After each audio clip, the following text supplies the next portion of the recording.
الحمد لله وكفى والصلاة والسلام على سيد الأنبياء أما بعد فأعوذ بالله من الشيطان الرجيم بسم الله الرحمن الرحيم يا أيها الناس اعبدوا ربكم الذي خلقكم والذين من قبلكم لعلكم تتقون الذي جعل لكم الأرض فراشا والسماء بناء وأنزل من السماء ماء فأخرج به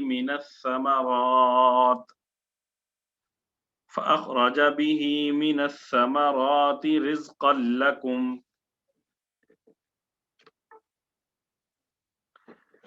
فلا تجعلوا لله أندادا وأنتم تعلمون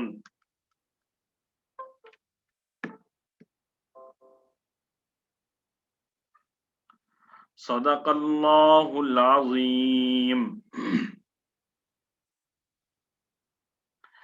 يا أيها الناس اعبدوا ربكم الذي خلقكم والذين من قبلكم لعلكم تتقون الذي جعل لكم الأرض فراشا والسماء بناء وأنزل من السماء ماء فأخرج به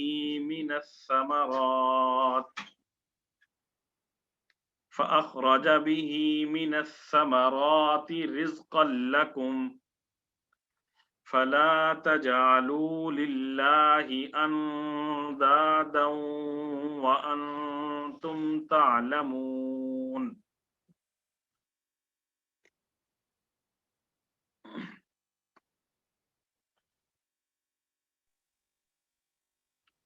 الحمدللہ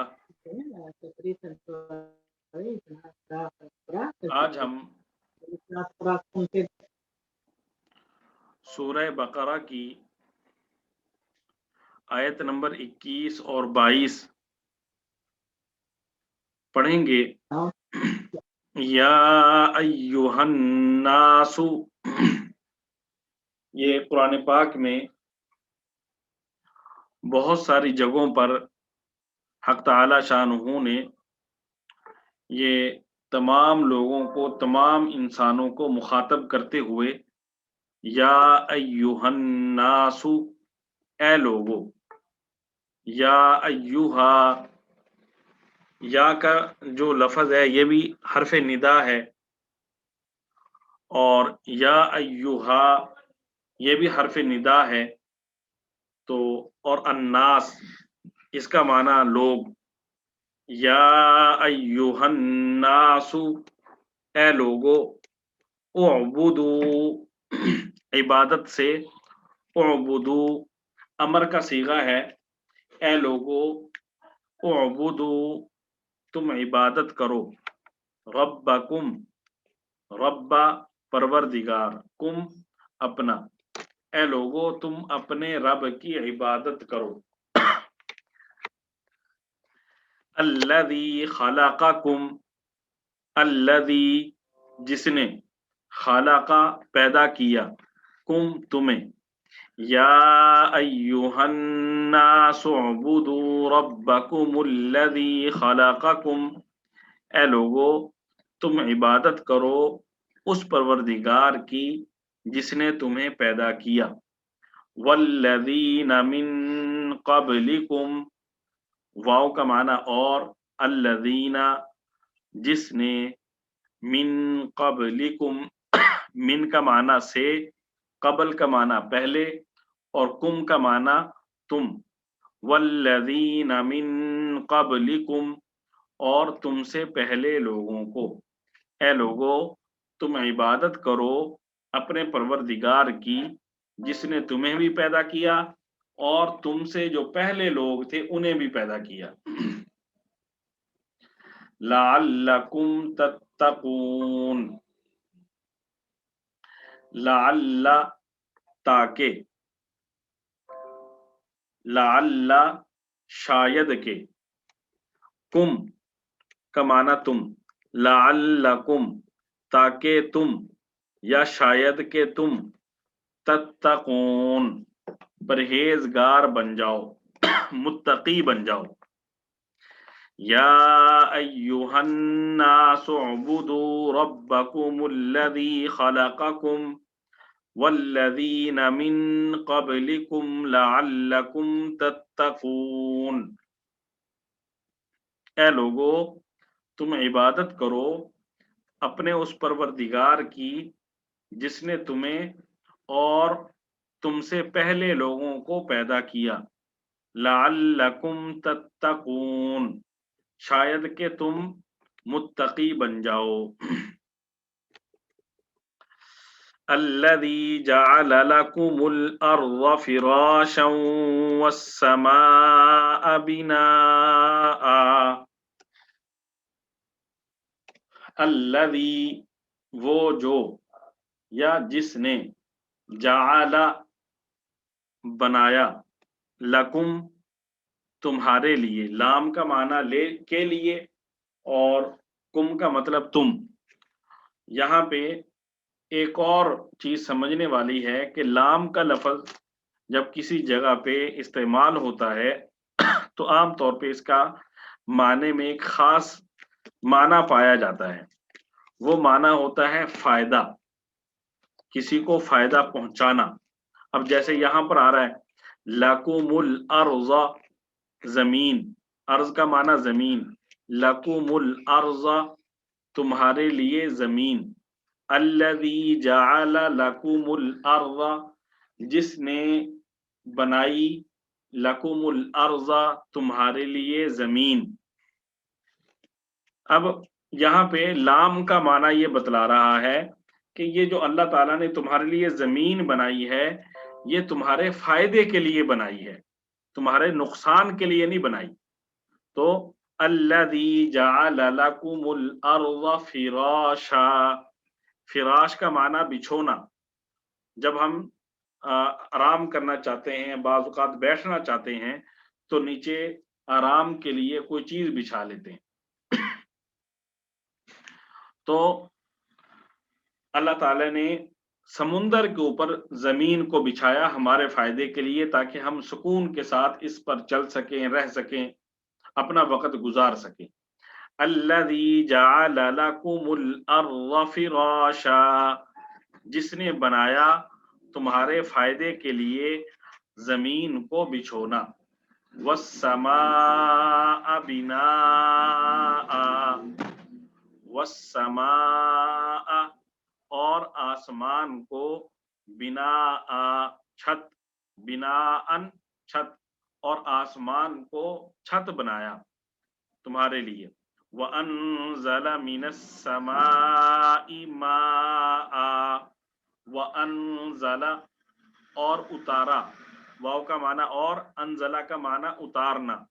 اور اتارا من السماء آسمان سے من کا معنی سے اور اتارا آسمان سے ماءً پانی ماء کا معنی ہوتا ہے پانی اور آسمان سے پانی اتارا الذي جعل لكم الأرض فراشا والسماء بناء وہ جس نے بنایا تمہارے لیے زمین کو بچھونا اور آسمان کو چھت وَأَنزَلَ مِنَ السَّمَاءِ مَاءً اور نازل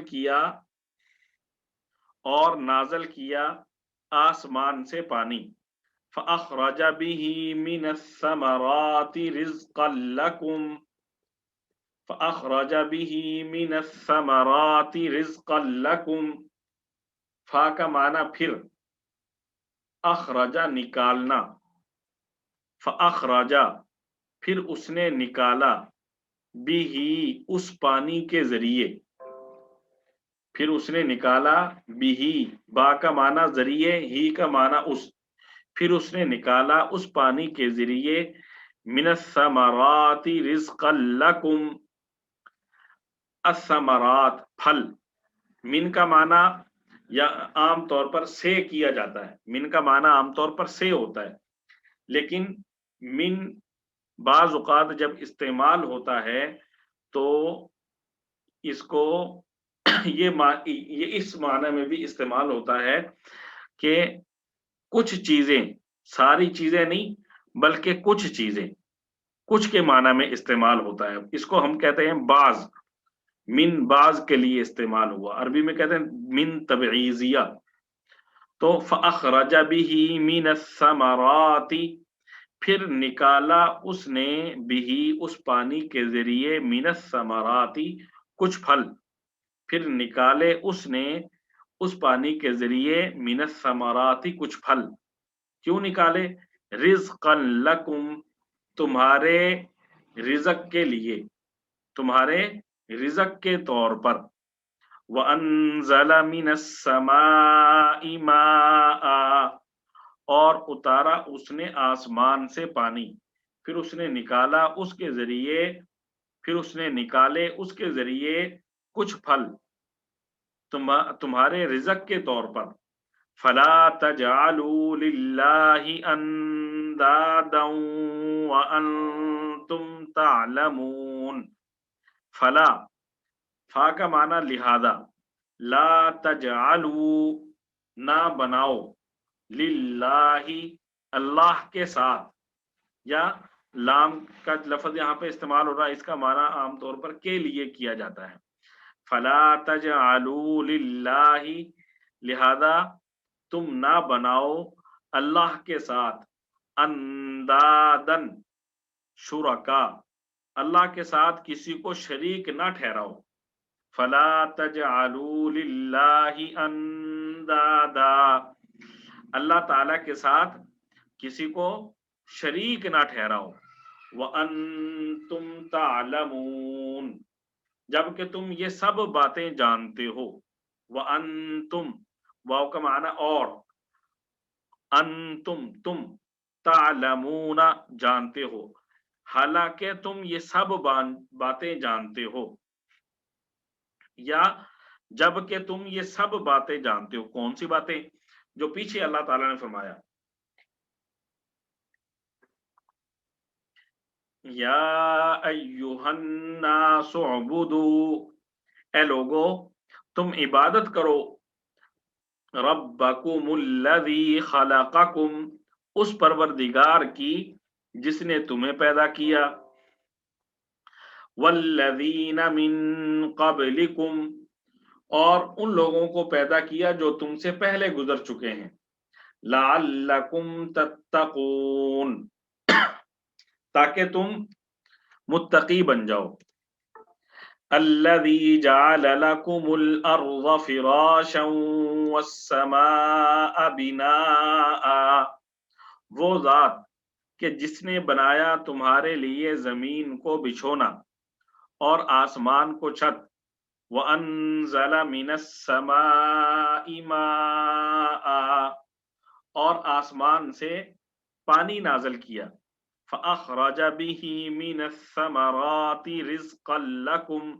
پھر اس نے تمہارے فائدے کے لیے تمہارے رزق کے طور پر اس پانی کے ذریعے کچھ پھل نکالے، فَلَا تَجْعَلُوا لِلَّهِ أَنْدَادًا وَأَنْتُمْ تَعْلَمُونَ لہذا تم اس کے ساتھ کسی کو شریک نہ ٹھہراؤ جبکہ تم یہ سب باتیں جانتے ہو۔ حق تعالی شانہ نے پیچھے سورہ فاتحہ میں ہم سے دعا کروائی کہ اللہ ہمیں صراط مستقیم عطا فرما، اور پھر حق تعالی شانہ نے سورہ بقرہ کے شروع میں فرمایا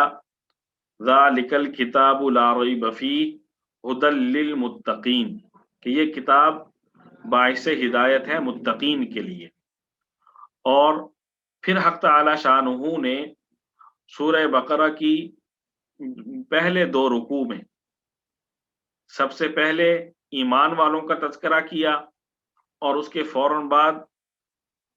کفار کا تذکرہ کیا، اور پھر دوسرے رکوع میں پورے دوسرے رکوع میں حق تعالی شانہ نے منافقین کا تذکرہ کیا تفصیل کے ساتھ۔ یہاں سے حق تعالی شانہ نے یہ سورہ بقرہ کا تیسرا رکوع آج ہم نے شروع کیا ہے، اس میں حق تعالی شانہ نے قرآن پاک کا خلاصہ بیان کیا ہے۔ حق تعالی شانہ نے جو ہدایت نامہ انسان کی طرف بھیجا ہے اس کا خلاصہ اس پورے رکوع میں حق تعالی شانہ نے بیان کیا ہے۔ جو اسلامی عقائد ہیں، اسلامی عقائد کی بنیاد 3 عقیدوں پر ہے۔ اسلامی عقائد کی بنیاد 3 عقیدوں پر ہے۔ پہلا عقیدہ عقیدہ توحید، کہ اللہ تعالی کی ذات ایک ہے، خدا ایک ہے۔ دوسرا عقیدہ عقیدہ رسالت، کہ اللہ تعالی نے انسانوں کو اپنا پیغام پہنچانے کے لیے مختلف انبیاء اکرام کو مبعوث کیا۔ اور تیسرا عقیدہ عقیدہ رسالت، تیسرا عقیدہ عقیدہ قیامت، کہ اللہ تعالی تمام انسانوں کو اس زندگی کے بعد دوبارہ زندہ کریں گے، دوبارہ زندگی عطا کریں گے، اور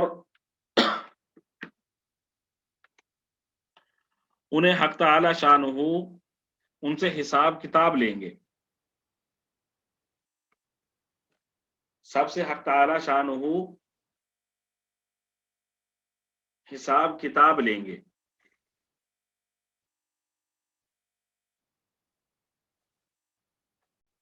بسم اللہ الرحمن الرحیم۔ تو یہاں سے حق تعالی شانہ نے اس عقیدہ توحید کا بیان کیا ہے۔ عقیدہ توحید کو بیان کرتے ہوئے حق تعالی شانہ نے ارشاد فرمایا، یا ایھا الناس اعبدوا، اے لوگو تم اپنے اس پروردگار کی عبادت کرو جس نے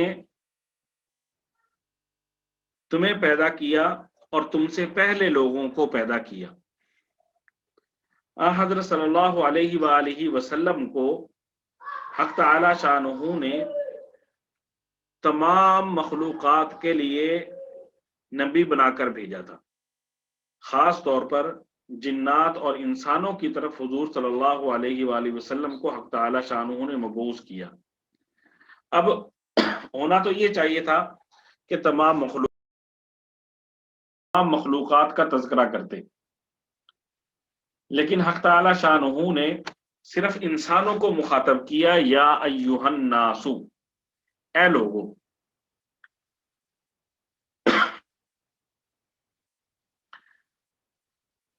انسانوں کو مخاطب کرنے کا جو مقصد ہے، انسانوں کو مخاطب کرنے کی وجہ یہ ہے کہ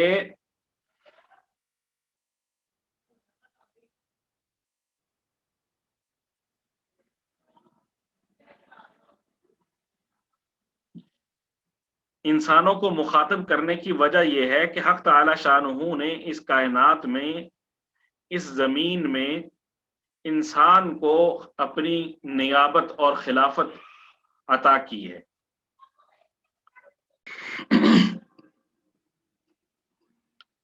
حق تعالی شانہ نے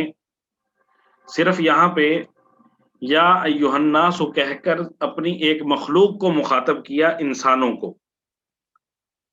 جنات کو یا دیگر مخلوقات کو مخاطب نہیں فرمایا، تو اس کی وجہ یہ کہ حق تعالی شانہ نے زمین پر اپنی مخلوقات میں سے انسان کو اپنی نیابت اور خلافت عطا کی۔ تو چونکہ انسان کو اپنی نیابت عطا کی، اپنی خلافت عطا کی، تو اس بنیاد پر حق تعالی شانہ نے جنات کو انسانوں کے تابع قرار دیتے ہوئے صرف اور صرف